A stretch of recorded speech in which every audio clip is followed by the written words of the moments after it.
The story of the three little pigs might be a fairy tale, but here in Kurrajong, Amanda and Damien Stevens have used it as inspiration with a twist. They're preparing for severe bushfire conditions, and they're doing it in a unique way. They have a straw house. Knowing that I was going to be building in a fire area, I did a lot of research.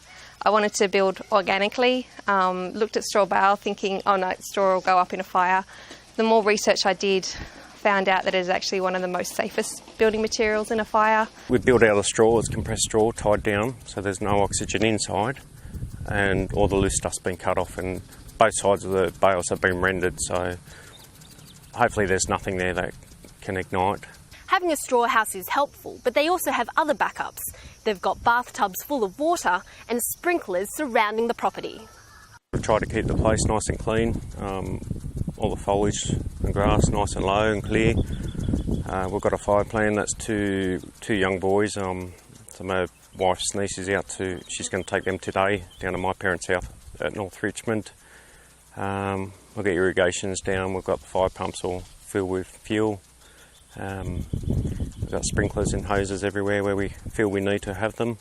In 2001, I used to live through the trees. That was where our house was. My parents have rebuilt there now, and our house was fully prepared for bushfires. It was timber construction, but we had fire retardant materials underneath. We had sprinklers all down the gully. We had water all around the house.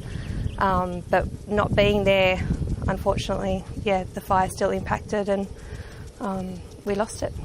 With some 50 fires still burning across New South Wales, firefighters are expecting the worst on Wednesday.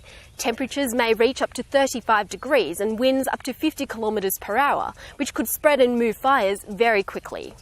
Some residents have chosen to evacuate, while others, like the Stevens, are staying to defend their property, and so everyone is pitching in to remove the hazards. We've cleaned all the gutters out, trimmed whatever trees we can, just try to reduce the risk. Mentally, we know everything that we need to do, and if the fire comes and our house goes, we know what to do to keep ourselves safe. Knowing there was the fires in Victoria where even those people who were really prepared, still there was loss of life, that is in the back of my mind, and that's why we're getting our kids out early, keeping them safe. But we still want to be here so that our house has got the highest chance of still being here tomorrow. The bales themselves are fairly tightly tight sort of straw that's bound together, and with the render, so we look at 40 mils of render. So either we've tested for concrete or cement render, we've tested for lime, sand render, and we've also tested for mud render or earthen render.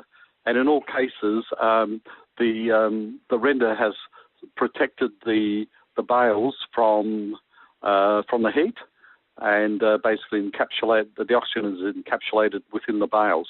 We do design buildings in bushfire areas, and if they're under the 29 BAL rating, generally councils and the CFS here agree that the ratings are okay.